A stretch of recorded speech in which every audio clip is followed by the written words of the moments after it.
Hey, it's James Riley, and I've got my lovely wife, Beth Riley, sitting here. How you doing? I'm good. How are you doing? I am doing good, and we've got a special podcast conversation on surf music, Beach Boys, and so much more. And to do that, of course, we have to talk to a Beach Boy on the phone, Bruce Johnston. How you doing, Bruce?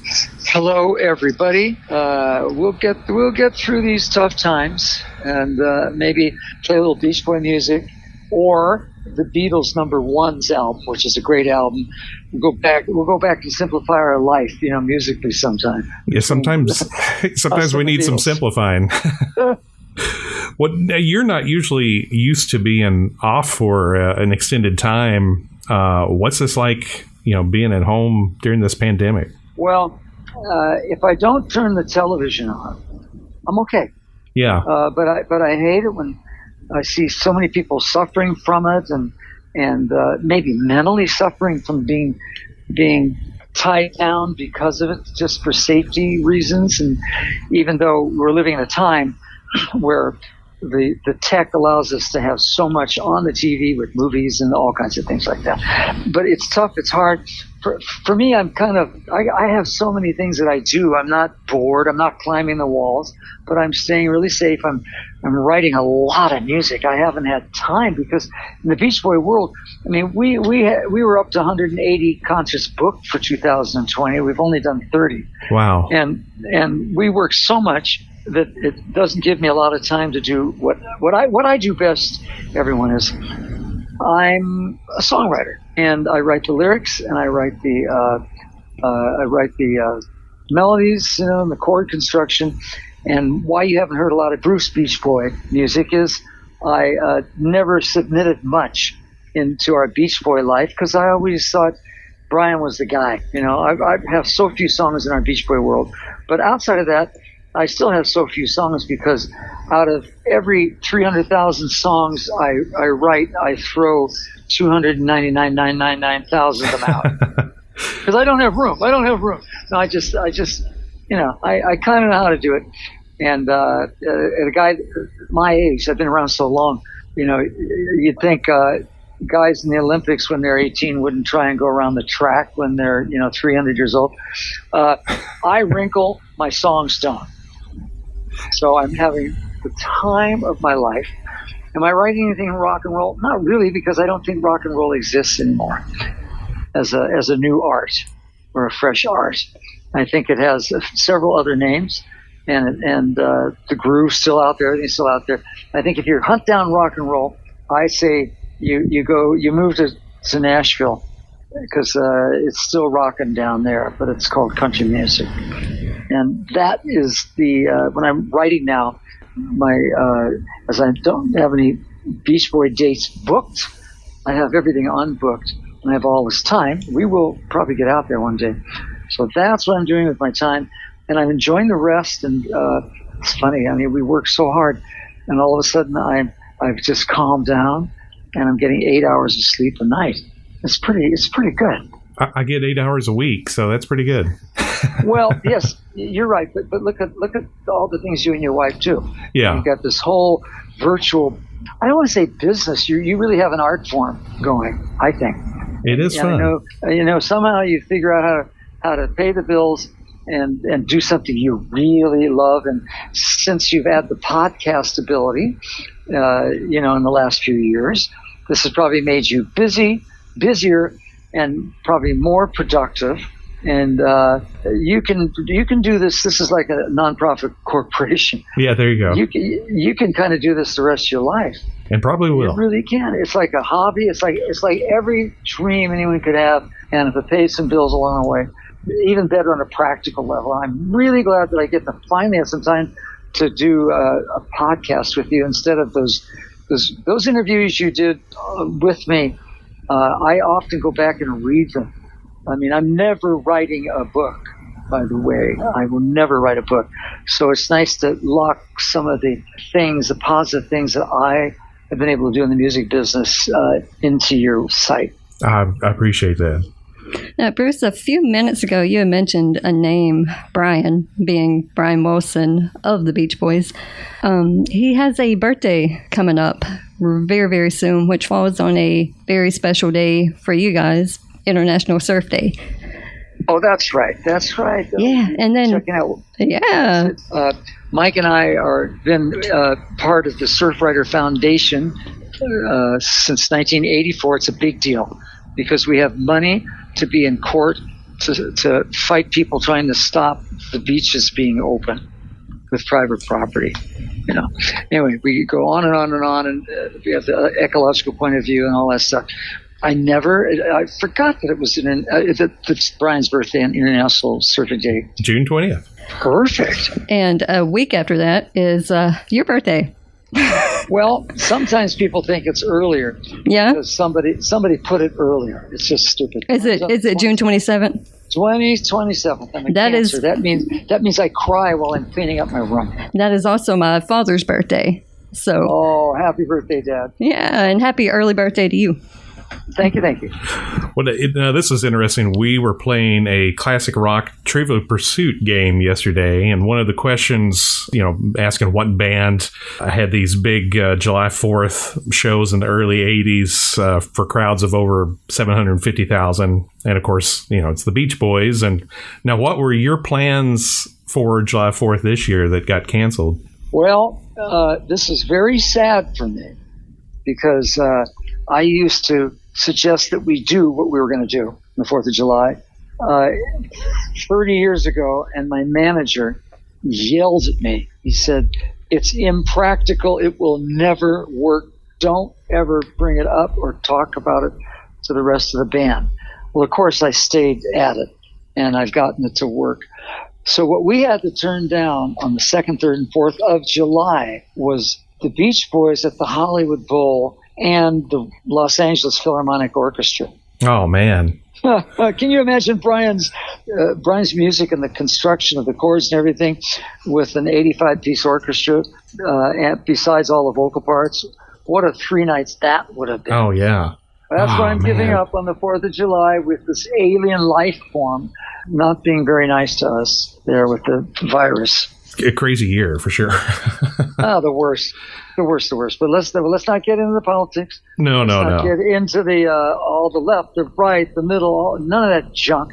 Except that I must say, back to the Surfrider Foundation. So we often will carry signs and protest because we can do that in this country. And I really support the fact that we are a free country and we can protest and bring the thought up to the front row for people to consider. So that's a pretty cool thing about our country. Hey, several years ago, you wrote a foreword for a fantastic book by Balsa Bill Yerkes, Surfboards, Stratocasters, and Striped Shirts. I definitely want to talk about some of this. He came to several shows in 1966, right? And it's so cool because there's so many things that were happening backstage. One of those, a really interesting story about you guys having to rehearse "Wouldn't It Be Nice." In that book, there are pictures of us backstage. So the local promotion man for Capitol Records out of Philadelphia drove to the show at probably 2:00 in the afternoon, and we were there. And he just said, "Fellas, you've got to learn Wouldn't It Be Nice." Those are the days we had A-sides and B-sides because we're putting out 45 RPM singles, so you had a backside, right? And so apparently we had God Only Knows on one side and Wouldn't It Be Nice on the other side. And they were having trouble getting people to play a song with the word God in it. So we learned that afternoon. We spent about 4 hours teaching ourselves "Wouldn't It Be Nice" so we could sing it that night. And there's pictures of us rehearsing in the book. The book's pretty cool. As I said, it's all these black and white pictures, original negatives, 35 millimeter negatives, no copies of copies of copies, and very little text. It's actually kind of a half a coffee table book. Do I have anything to do with it? No. I was asked to write the foreword for it, and Bill Xerxes, forget it. He calls himself Balsa Bill. Amazing guy. He's got a film degree. He does so many cool things, and he's been around a long time. He's got an incredible clothing, like summer clothing business, and he supplies some of the big box stores with cool stuff, and he's a musician. And I was hoping to get him on this interview because he goes back to the early surf bands. By the way, surf bands lasted, are you ready? Yeah. 2 years. That's Popularity was 62 to 64. That's it, because the Hollywood thing got into it, the Frankie and Annette thing messed it up. Even the Beach Boys, because the Beach Boys aren't considered real surfing music. Yet in the beginning, it's the first band that broke through singing about surf when it was all instrumental bands just playing about, just with surf titles in it, you know. You know, surf bands now, I mean, there's a ton of them. We can talk about this later, you know, this resurgence and things kind of go in cycles, and a little bit more underground, and then popularity grows again. But what, because you were there in the early days, what was your influence in that early surf music? What was influencing those early surf bands and songs recording over there? Because now you guys are the influence, and they can all reference you guys and Dick Dale and the Atlantics and stuff. I love the Atlantics. That's an Australian band that had this song called Bombora. Yeah. It went to number one. It is a really, nothing here in America. It was really a great recording. That is a cool tune. Yeah, very cool tune. Bombora is the Aborigine word for like thunder and noise, and you know, the waves breaking on the shore. So anyway, growing up in Southern California, I didn't know there was the East Coast to America.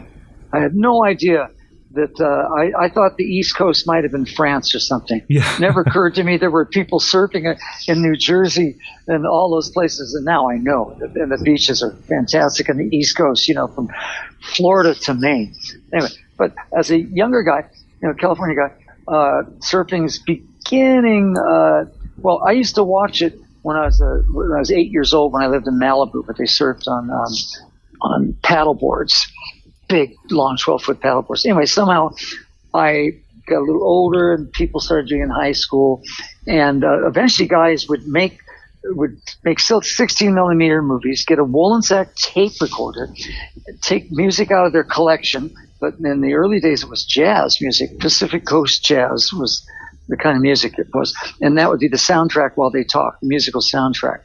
But surfing became a big sport.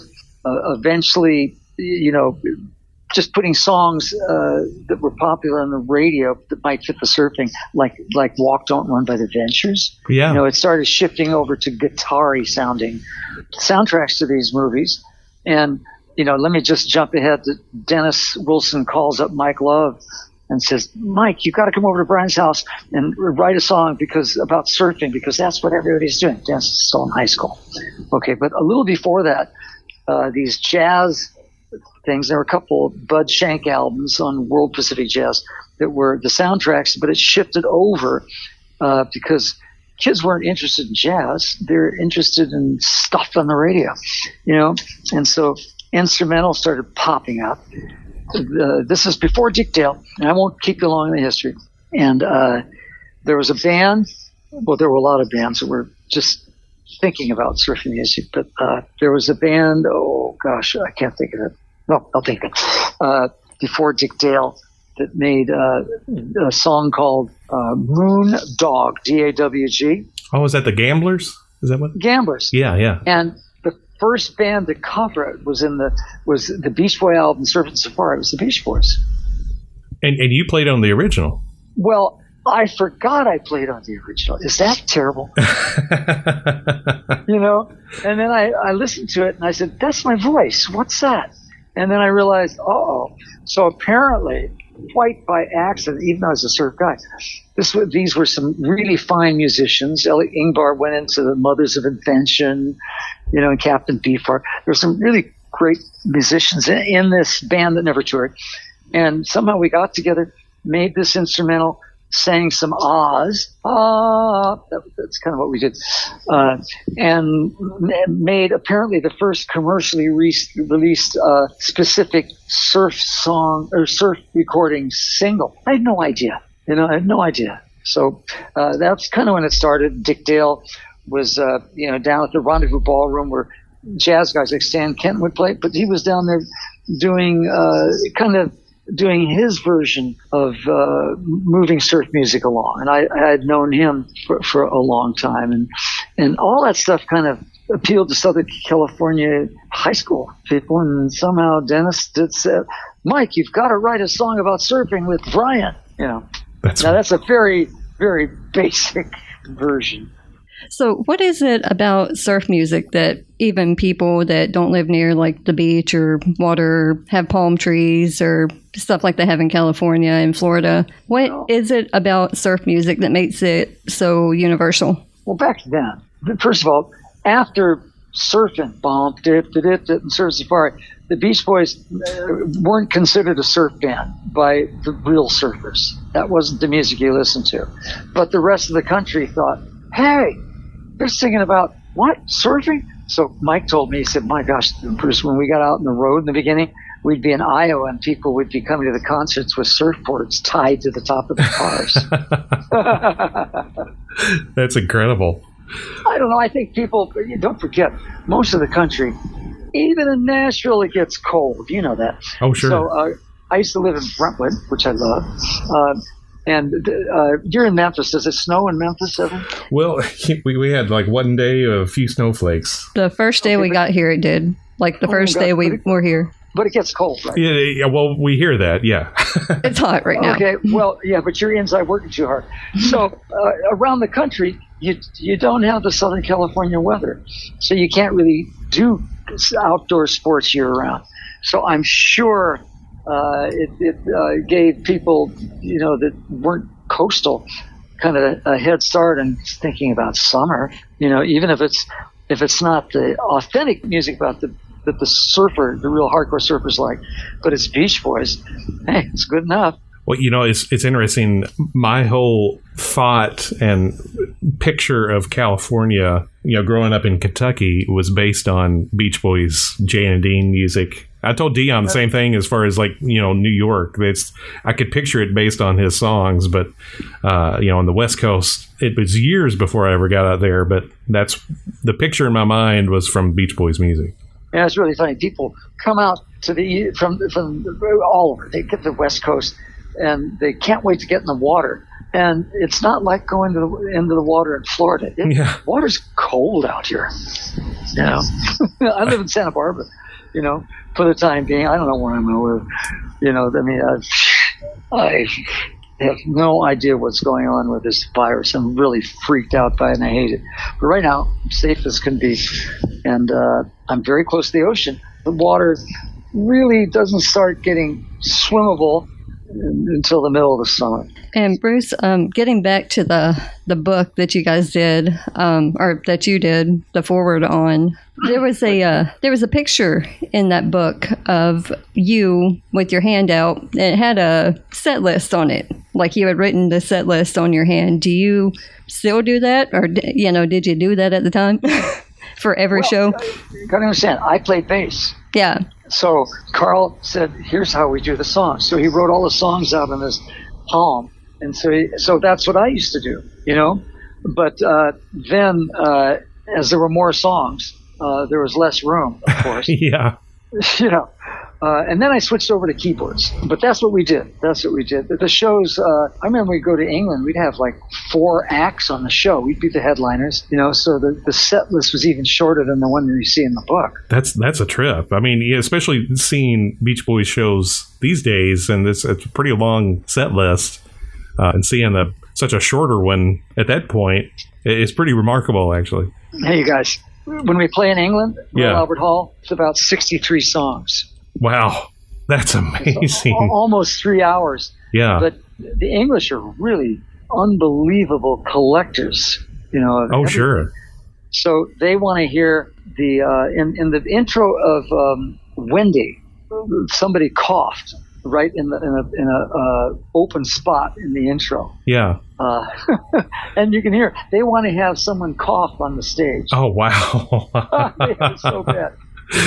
But there's another part in the book where I guess y'all were discussing a new song that was going to come out called Good Vibrations. And I mean, if you can think back to that time period where Bill took those pictures of you guys, did you have any idea the impact that song would have? Well, no.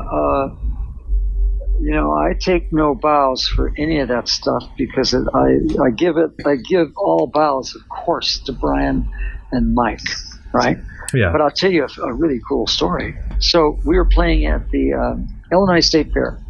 So the Beatles were staying at the Astor Towers, where the Playboy Club was, in '66, and they were playing in Chicago the same night we were playing in Illinois at the Illinois State Fair.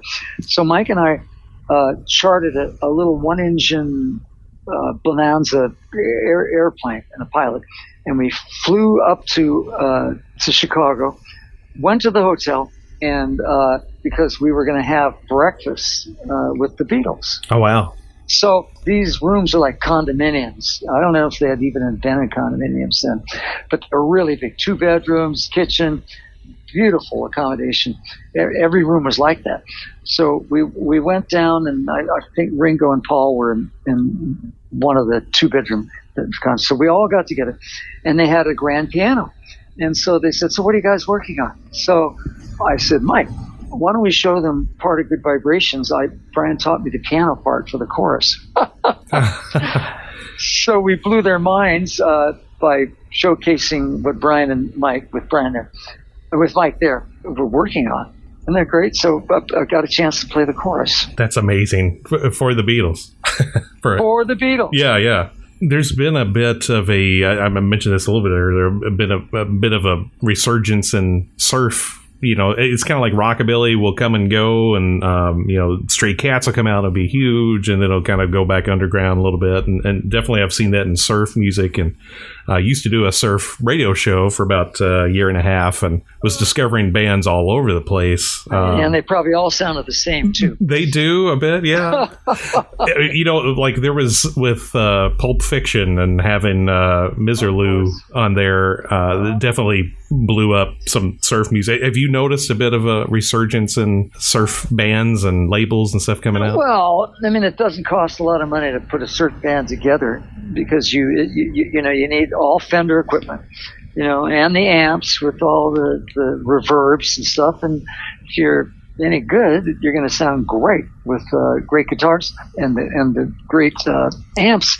But it doesn't really take off, I mean, it's great, but it's kind of like you have to kind of figure out how to reinvent it to make it interesting. It's not boring, but it's already been done one time around. I mean, David Cassidy had the biggest career you could imagine with the best oiled music machine for the Partridge Family, and the TV show was really great, fun, wholesome, lots of teeny bop screaming girls all the time, and lots of hits, lots of albums, lots of this and that and that. But by the time I produced his first album away from that, he wanted to be a little more serious about music. But what we started with? What's that? We started with replicating Gene Vincent and the Blue Caps' Bebop-A-Lula. Oh, wow. And that's a great recording, just like you replicate surf bands sure, or rockabilly. And we were measuring the delays off that and from Heartbreak Hotel and getting that right vocally and making sure we got it with the delays on the guitars. It was pretty cool. That is good. That's really cool. Really fun to do. There was something I wanted to mention that was in Rolling Stone magazine. It was something that Mike Love had kind of sort of hinted at, a possible 60th anniversary tour coming up. Can you tell us anything about that one? You're talking to a guy who met Elvis Presley, and I thought, I can't believe he looks this good for being so old. He was in his early 30s. So to talk about a 60th is mind-blowing. Except what softens the blow of the mind-blowing is that Tony Bennett's way beyond us, and I've seen him live, and the guy's a genius at 93. He's actually 94, and he still has everything intact and really sings great. In our Beach Boy world, between the two bands, between Brian's band's awesome. I don't know if you've seen Brian's band's fabulous. Between the two bands, and we kind of put them together-ish for the 50th, we're pretty much, Brian might be a little lower in some of his songs, but we're pretty much in the same keys that the songs were recorded in, and we're very strict about it. And nothing unusual about that, because if we played classical music or big band music, we'd be just as strict. So what Mike and I try and do is make the music sound the way it sounded when it was recorded. And the same thing happens over in Brian's band. So if we were to put together a 60th, looking ahead, I'm not doing a 70th. The 50th, I'm not doing a 60th. But I will tell you right now, we could absolutely pull it off, and it would really sound wonderful and refreshing and warm, and it wouldn't sound saggy, baggy, or weird. It would still sound really cool. Just the way when you go see Tony Bennett and he's singing duets with Lady Gaga and she's singing his style, what a concert that is. I think it'd be wonderful. If we do it, I haven't even talked to Mike about it. I heard that he had mentioned it in Rolling Stone.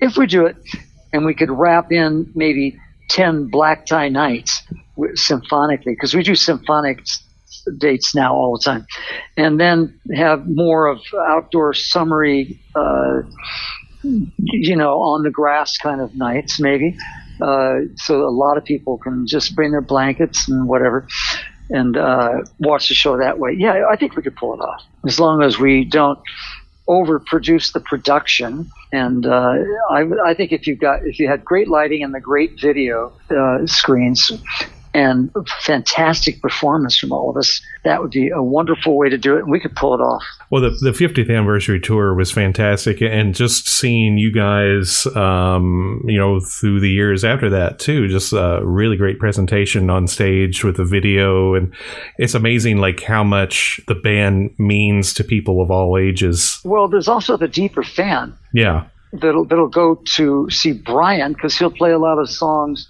that people might not know because they're tucked away in albums, Sure. And those concerts are great too, and the audience gets so into it. I went to a part of a Brian Wilson show after a concert we were doing in New York City, and they were tired and everything, and I thought, really? The band, Brian, everybody sounded great. Yeah. But I know they were tired. I thought, really, this is tired? Just sign me up.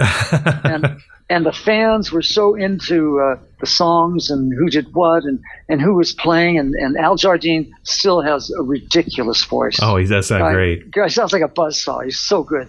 And Matt is his son that's in the group too.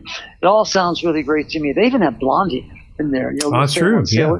I thought maybe you need a Brian Wilson on the road. Maybe you need Mike and I as the Beach Boys on the road to get it all covered. Yeah, that's true. Yeah, I mean, there's a whole lot of music to try to cover there. Do you have, we'll sort of wrap things up a little bit here, and I'm sure this changes often through the years. Is there a particular favorite that you like playing live right now, or you like hearing live, or I'm sure that changes too. I don't know. Well, I have a favorite singer that we had for a while, and then he went off the road to start a business, then came back out.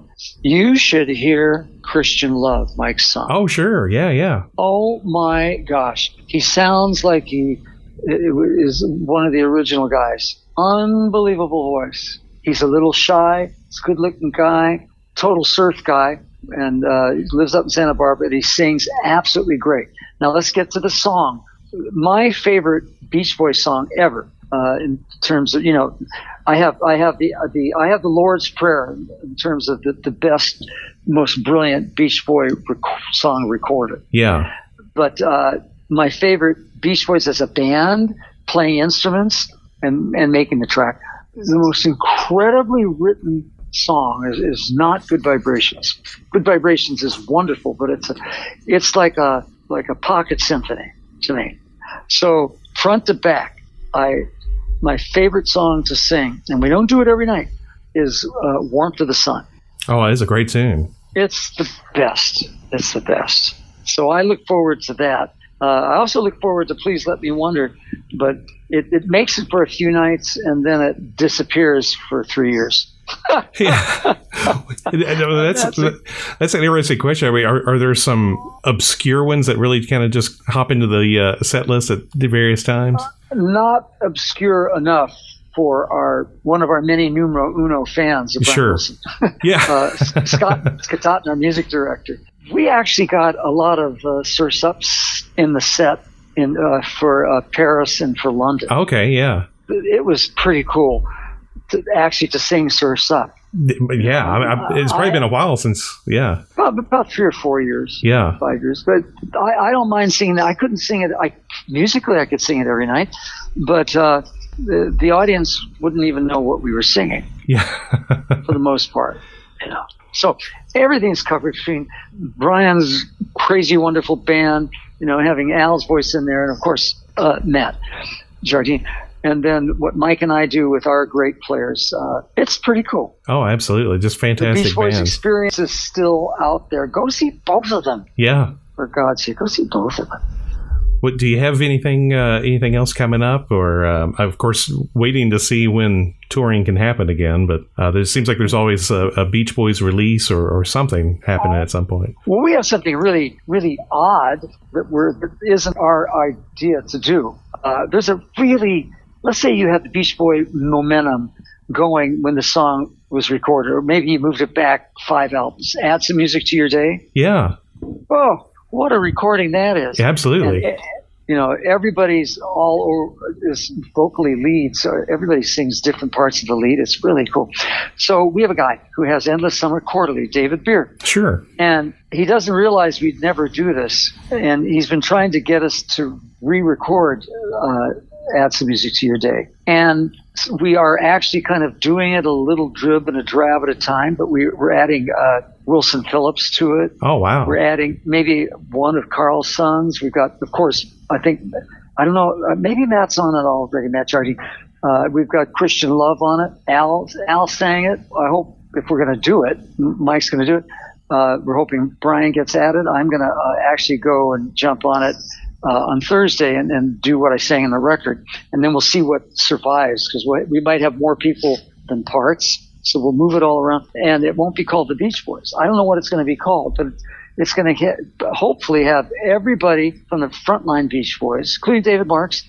Wow. And then the next generation in the families. And we'll see. I mean, there's no way it can be bad, because all these legacy kids sound great when they sing, and the song's fantastic to sing. So we'll see. I'm sure it'll be hooked to some kind of a non-profit thing, but it won't have the name The Beach Boys on it.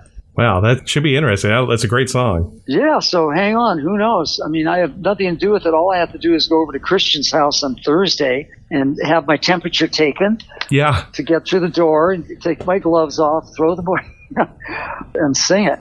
As far as the 60th goes, that sounds really old to me, doesn't it? Like I'm a veteran of the World War I or something. Seems like so long ago. Spanish-American War, 1898. Yeah. So we'll see. I mean, if it happens, yeah, we could do it, and it would really sound great, because as I said, I went over and saw how great. I'd never seen Brian live, and when I saw his operation, wow, so cool. And we know ours sounds really nice too. As far as any new recordings, I don't know. Mike's always recording something these days. It's like he waited 300 years before he started making a lot of records. Yeah. Oh man. I wish I could get him to release the album that he had 10 years ago, that he's probably split between his albums. Oh, sure. It's probably not commercial, and it's really good. But we'll see.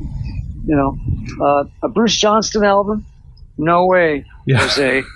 Ain't gonna happen. It's not gonna. If I put an album out, I call it going private. Instead of going public, yeah. So Johnston's talents are strictly enough to say I'm a songwriter. So that's what I'm going to focus on. Of course, I'll go on the road and do what we do, and hope symphonies get slotted in and all kinds of things.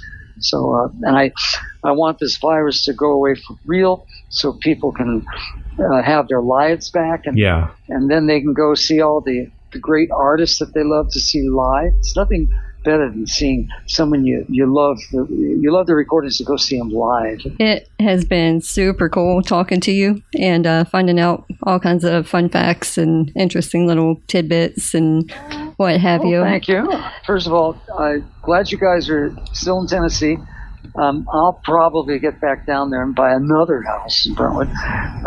Country music is what I mostly listen to because I love country music. And I've got Brad Paisley's kind of my semi-neighbor here in Santa Barbara. When he's out, he brings his whole family out, and he has a house about a half mile from me. But if you ask me what I'm listening to these days, besides Sinatra and all that stuff, and Little Richard, my two favorite singers, Sinatra and Little Richard. Sure. Can you believe it? I'm listening to a band. They kind of started in electronic music out of graduated from the University of Southern California Music School, and it's. Do you know the band, the electronic band called Knower? No, I'm not. I have heard of them. I haven't dug into their stuff, but. You're going to freak out. They even did something 10 years ago with Lady Gaga. Unbelievable. Just get up on YouTube and check it out. There's hope for the future when you listen to what they're doing. It's so cool. So cool. It does give some hope for some new generations there. With some. Well, look, it's called Knower, Knower. Okay. Look, there's as much talent as we thought we had back in the day now. It's all out there. It's all out there. Nothing's changed. It's still wonderful. You just have to go dig it up and find out for yourself because the way the music business is structured. You do have to seek it out, that's for sure. I appreciate your time, and I love all the interviews you allowed me to do, for the site. Absolutely. Now this podcast, fine. I finally feel like I'm back in the music business just talking to you. Yeah, absolutely. Instead of waiting every day to see if we're getting a vaccine to get healthy again. Oh, yeah. Well, definitely stay safe out there, and look forward to seeing you on stage again really soon. All right. Well, everybody will probably put the book that I have on my site. Don't get it on my site because it's $40 on my site. We're going to get it on your site or the link to Balsa Bill for $25, I think. Absolutely. It's definitely, it's a great book, and just a really kind of a peek behind the curtain of what was going on at a time that was somewhat innocent. You didn't have the big stage set up and videos and inner ear monitors, and I know. It's pretty cool. I miss all of that, so check that out in the book, and I hope we can talk again on your show. Absolutely, man. You take care out there. All right, bye-bye. See you then.